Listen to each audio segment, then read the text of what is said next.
ಈ ಜನಸೇವಕ ಸಮಾವೇಶ ಇವತ್ತಿಂದ ರಾಜ್ಯದಾದ್ಯಂತ 5 ಕಡೆ ಪ್ರಾರಂಭ ಆಗಿದೆ. ಒಂದು ಕಡೆ ಮುಖ್ಯಮಂತ್ರಿಗಳು ಉದ್ಘಾಟನೆ ಮಾಡಿದ್ದಾರೆ. ನಮಗೆ ವಿಶೇಷ ಅಂದರೆ ಈ ಜನಸೇವಕ ಸಮಾವೇಶದ ಉದ್ಘಾಟನೆಯನ್ನು ಗ್ರಾಮೀಣಾಭಿವೃದ್ಧಿ ಮಂತ್ರಿ ಈಶ್ವರಪ್ಪನವರೇ ಬಂದು ಉದ್ಘಾಟನೆ ಮಾಡಿದ್ದಾರೆ ಅನ್ನೋದು ನಮಗೆ ಅತ್ಯಂತ ಸಂತೋಷ ಮತ್ತು ಸಮಾಧಾನ. ಇನ್ನೊಂದು ಮಾತನ್ನು ಸೇರಿಸಬೇಕು ಅನಿಸುತ್ತೆ.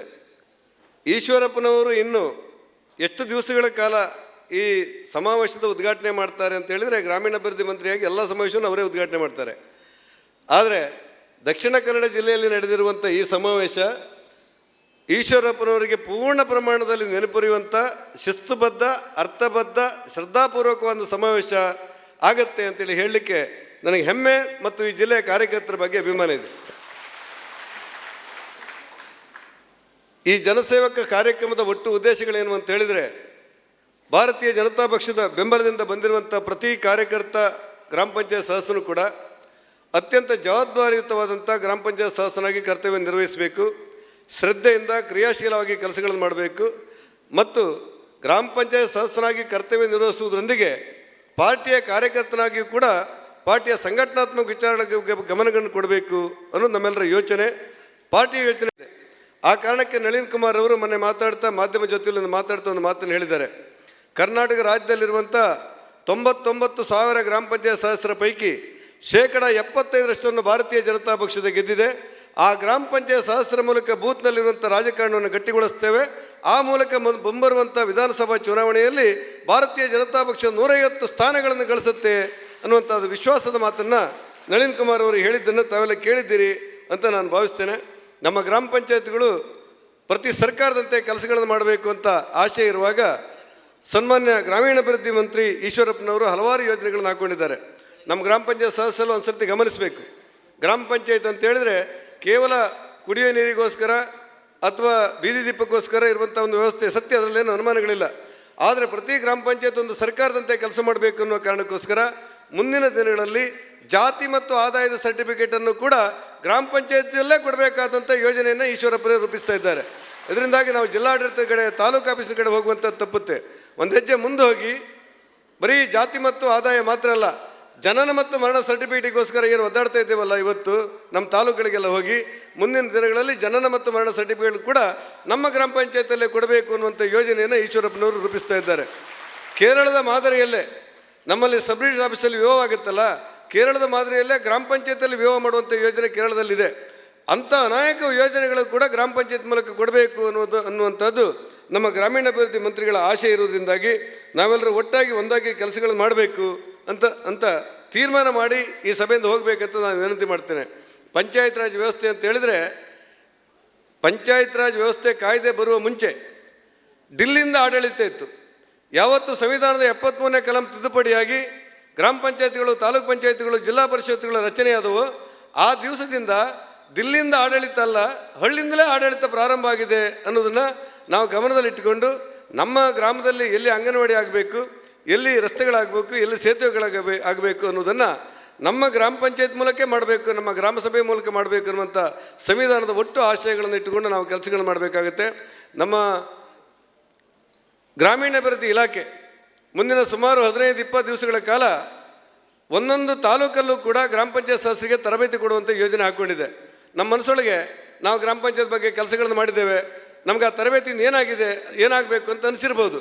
ಆದರೆ ನಾನು ವಿನಂತಿ ಮಾಡ್ತೇನೆ, ದಯವಿಟ್ಟು ಆ 3 ದಿವಸಗಳ ಕಾಲ ಯಾರ್ಯಾರು ಗ್ರಾಮ ಪಂಚಾಯತ್ ಸದಸ್ಯರು ತರಬೇತಿಗೆ ಹೋಗ್ತಿರೋ ಪೂರ್ಣ ಅವಧಿಗೆ ಹೋಗಿ ಅಲ್ಲಿರುವಂಥ ಪ್ರತಿ ವಿಚಾರಗಳನ್ನು ತಿಳ್ಕೊಂಡು ಕಾಯ್ದೆಯಲ್ಲಿರುವಂಥ ಒಂದೊಂದು ಇಂಚುಗಳನ್ನು ಕೂಡ ವಿಷಯವನ್ನು ಅರ್ಥ ಮಾಡಿಕೊಂಡ್ರೆ ನಿಮ್ಮ ಸಾಮಾನ್ಯ ಸಭೆಯನ್ನು ನಡೆಸಲಿಕ್ಕೆ ಅತ್ಯಂತ ಅರ್ಥವಾಗುತ್ತೆ. ಅದರಿಂದಾಗಿ ಅನೇಕ ಕಡೆಗಳಲ್ಲಿ ನಮ್ಮ ಪಿ ಡಿ ಒಗಳ ಮೇಲೆ ದೂರಿದೆ. ಸತ್ಯ ಇದೆ, ಪಿ ಡಿ ಒಗಳು ತಪ್ಪು ಮಾಡ್ತಾ ಇದ್ದಾರೆ. ಆದರೆ ನಮಗೆ ಅನುಭವ ಜಾಸ್ತಿ ಇದೆ ಅಂತ ಗೊತ್ತಾದ ಕೂಡಲೇ ನಮ್ಮ ಸರ್ಕಾರಿ ಅಧಿಕಾರಿಗಳು ನಾವು ಹೇಳಿದ ಮಾತಿಗೆ ಗೌರವ ಕೊಡಲಿಕ್ಕೆ ಪ್ರಾರಂಭ ಮಾಡ್ತಾರೆ. ಎಲ್ಲಿಯಾದರೂ ನಮಗೇನೂ ಗೊತ್ತಿಲ್ಲ ಅಂತ ಅವ್ರಿಗೆ ಗೊತ್ತಾದರೆ ಅವ್ರು ಹೇಳ್ತಾ ನಡೆದೋಗ್ಬಿಡುತ್ತೆ. ಅವ್ರು ತಪ್ಪು ಮಾಡ್ತಾರೆ, ಸರಿ ಮಾಡ್ತಾರೆ ನನ್ನ ವಾದಲ್ಲ. ಹಾಗಾಗಿ ಪ್ರತಿಯೊಬ್ಬ ಗ್ರಾಮ ಪಂಚಾಯತ್ ಸದಸ್ಯರು ಕೂಡ ಕಾಯ್ದೆಗಳ ಬಗ್ಗೆ, ಕಾನೂನಿನ ಬಗ್ಗೆ ಪೂರ್ಣ ಪ್ರಮಾಣದ ತಿಳುವಳಿಕೆಯನ್ನು ಹೊಂದಿ ಕೆಲಸಗಳನ್ನು ಮಾಡಿದಾಗ ಅತ್ಯಂತ ಪರಿಣಾಮಕಾರಿಯಾದಂಥ ಕೆಲಸಗಳು ಮಾಡಲಿಕ್ಕೆ ಸಾಧ್ಯ ಆಗುತ್ತೆ ಅನ್ನೋದನ್ನು ನಿಮಗೆ ನೆನಪು ಮಾಡ್ತಾ ನಾನು ಈಶ್ವರಪ್ಪನವರಿಗೆ ಒಂದು ವಿನಂತಿ ಮಾಡಿದ್ದೆ. ಆ ವಿನಂತಿಯನ್ನು ಮತ್ತೊಮ್ಮೆ ಮಾಡ್ತೇನೆ. ಕರ್ನಾಟಕ ರಾಜ್ಯದಲ್ಲಿ 99,000 ಜನ ಗ್ರಾಮ ಪಂಚಾಯತ್ ಸದಸ್ಯರಿದ್ದಾರೆ. 6,022 ಗ್ರಾಮ ಪಂಚಾಯತ್ಗಳಿವೆ. ಈ ಗ್ರಾಮ ಪಂಚಾಯತ್ಗಳಲ್ಲಿ 99,000 ಜನ ಗ್ರಾಮ ಪಂಚಾಯತ್ ಸದಸ್ಯರ ಪೈಕಿ 51,000 ಜನ ಮಹಿಳೆಯರಿದ್ದಾರೆ. ಹೆಚ್ಚು ಕಡಿಮೆ 24ರಿಂದ 25,000 ಜನ ಪರಿಶಿಷ್ಟ ಜಾತಿಯವರಿದ್ದಾರೆ. ನಮ್ಮ ಸರ್ಕಾರ ಇರುವಾಗ ಯಡಿಯೂರಪ್ಪನವರು ಪ್ರಥಮವಾಗಿ ಮುಖ್ಯಮಂತ್ರಿಗಳಾದಾಗ ಇತಿಹಾಸದಲ್ಲಿ ಪ್ರಥಮ ಬಾರಿಗೆ ಗ್ರಾಮ ಪಂಚಾಯತ್ ಸದಸ್ಯರಿಗೆ ಗೌರವಧನಗಳು ಮಂಜೂರು ಮಾಡುವಂಥ ಕಾರ್ಯಕ್ರಮ ನಡೆಯಿತು. ಯಾರ ಮಧ್ಯೆ ಇರೋರು ಗ್ರಾಮ ಪಂಚಾಯತ್ ಸದಸ್ಯರು? ಕಡು ಬಡವರ ಮಧ್ಯೆ ಪರಿಶಿಷ್ಟ ಜಾತಿ ಬಗ್ಗೆ, ಪರಿಶಿಷ್ಟ ಪಂಗಡದ ಬಗ್ಗೆ ಕೆಲಸಗಳನ್ನು ಮಾಡೋರು, ಕುಡಿಯುವ ನೀರಿನ ಬಗ್ಗೆ ಕೆಲಸಗಳನ್ನು ಮಾಡೋರು, ರೇಷನ್ ಕಾರ್ಡ್ ಬಗ್ಗೆ ಕೆಲಸಗಳನ್ನು ಮಾಡೋರು, ದಾರಿದೀಪದ ಬಗ್ಗೆ ಕೆಲಸಗಳನ್ನು ಮಾಡೋರು, ಸಮಾಜದ ಕಟ್ಟಕಡೆ ಮನುಷ್ಯನ ಸೇವೆ ಮಾಡೋದು ಯಾರು ಕೇಳಿದರೆ ಅದು ಗ್ರಾಮ ಪಂಚಾಯತ್ ಸದಸ್ಯರು ಅನ್ನೋದನ್ನು ಸಂವಿಧಾನ ಹೇಳುತ್ತೆ, ನಾವು ಹೇಳಬೇಕಾಗಿಲ್ಲ. ಇಂಥ ಸದಸ್ಯರಿಗೆ ನಮ್ಮ ಸರ್ಕಾರ ಅವತ್ತು ಆ ಗೌರವಧನವನ್ನು ಪ್ರಾರಂಭ ಮಾಡಿತು. ಅದು ಮುಂದುವರೆದು 250 500 ಇವತ್ತು 1000ಕ್ಕೆ ಬಂದು ನಿಂತಿದೆ. ನಾನು ಗ್ರಾಮೀಣಾಭಿವೃದ್ಧಿ ಮಂತ್ರಿ ಈಶ್ವರಪ್ಪನಲ್ಲಿ ವಿನಂತಿ ಮಾಡೋದು, ನಿಮಗೆ ಈ ಕರ್ನಾಟಕ ರಾಜ್ಯದಲ್ಲಿರುವಂಥ ಶಕ್ತಿ ಮತ್ತೊಬ್ಬ ಮಂತ್ರಿಗಿದೆ ಅಂತ ನಾನು ಇಲ್ಲಿವರೆಗೆ ಅಂದ್ಕೊಂಡಿಲ್ಲ. ಈ ಶಕ್ತಿಯನ್ನು ಬಳಸಿಕೊಳ್ಳುವುದರ ಮೂಲಕ ನಮ್ಮ ಗ್ರಾಮ ಪಂಚಾಯತ್ ಸದಸ್ಯರಿಗೆ 1,000 ಗೌರವಧನವನ್ನು ಮುಂದಿನ ಬಜೆಟ್ನಲ್ಲಿ 2,000 ಮಾಡಬೇಕು ಅಂತ ನನ್ನ ವಿನಂತಿ. ನಾವು ಅಲ್ಲ ಅಲ್ಲ ಅಲ್ಲ ಅಲ್ಲ ಹೆಚ್ಚು ಕೇಳೋದೇ ಇಲ್ಲ. ಈಗ ನಿಮಗಿರುವ ತಾಕತ್ತಿಗೆ ನೀನು 4,000 ಮಾಡಂತ ಹೇಳಿದ್ರು ಅಲ್ಲ ಅನ್ನೋದಿಲ್ಲ ಅಂತ ವಿಶ್ವಾಸ ಇದೆ ನನಗೆ. ಆದರೆ ನಾನು ಕೇಳಬೇಕಲ್ಲ, ಯಾಕಂದರೆ ಕೇಳಬೇಕಲ್ಲ. ಇದು 2,000ಕ್ಕೆ ನನ್ನ ವಿನಂತಿ ಏನಂತ ಹೇಳಿದರೆ, ಇದಕ್ಕೆ ಸುಮಾರು 100 ಚಿಲ್ಲರೆ ಕೋಟಿ ರೂಪಾಯಿ ಬೇಕಾಗುತ್ತೆ. 100 ಕೋಟಿ ರೂಪಾಯಿಗಿಂತ ಜಾಸ್ತಿ ಬೇಕು. 1,000 ಇರೋದನ್ನು 2,000 ಮಾಡಲಿಕ್ಕೆ 100 ಕೋಟಿ ರೂಪಾಯಿಗಿಂತ ಜಾಸ್ತಿ ಬೇಕಾಗುತ್ತೆ ಅಂತ ನನ್ನ ಅಂದಾಜು. ಇದರಿಂದ ಏನಾಗುತ್ತೆ, ಸಾಮಾನ್ಯವಾಗಿ ಗ್ರಾಮ ಪಂಚಾಯತ್ ಸದಸ್ಯರೊಬ್ಬ ಮನೆಯಿಂದ ಹೊರಗೆ ಬಂದರೆ ಅವನು ಎಲ್ಲ ಕೆಲಸಗಳನ್ನು ಅವನು ಮಾಡಬೇಕು ಅಂತ ಜನ ತಿಳ್ಕೊಂಡಿರ್ತಾರೆ. ಎಲ್ಲಾದರೂ ಕುಡಿಯೋ ನೀರು ಬಾರದೇ ಇದ್ದರೆ ಎಲ್ಲಿ ಓವರ್ ಟ್ಯಾಂಕ್ ಆಗಿದೆಯಾ, ಎಲ್ಲಿ ಬಾವಿ ಇದೆಯಾ ಅದನ್ನು ಕೇಳೋದಿಲ್ಲ ಜನ. ನಿನಗೆ ಓಟ್ ಹಾಕಿ ದಂಡ ಆಯಿತು ಮಾರೇ, ನೀನು ನಮಗೆ ಕುಡಿಯೋ ನೀರೇ ಕೊಡಲಿಲ್ಲ ಅಂತ ಹೇಳಿಬಿಡ್ತಾರೆ. ಜನರಿಗೆ ಗೊತ್ತಿಲ್ಲ ಅದ್ರ ಬಗ್ಗೆ ತಪ್ಪು ಸರಿಗಳ ಪ್ರಶ್ನೆ ಅಲ್ಲ. ರೇಷನ್ ಕಾರ್ಡಿಗೂ ಗ್ರಾಮ ಪಂಚಾಯತಿಗೂ ಸಂಬಂಧಗಳೇ ಇಲ್ಲ. BPL ಮತ್ತು APLಗೆ ಎಲ್ಲಿಯಾದರೂ APL ತಪ್ಪಿ ಅವನಿಗೆ BPL ಬಂದರೆ ನಿನಗೆ ಓಟ್ ಹಾಕಿದ್ರಿಂದಲೇ ನನಗೆ BPL ಬಂತು ಅಂತ ಹೇಳಲಿಕ್ಕೆ ಪ್ರಾರಂಭ ಮಾಡ್ತಾರೆ.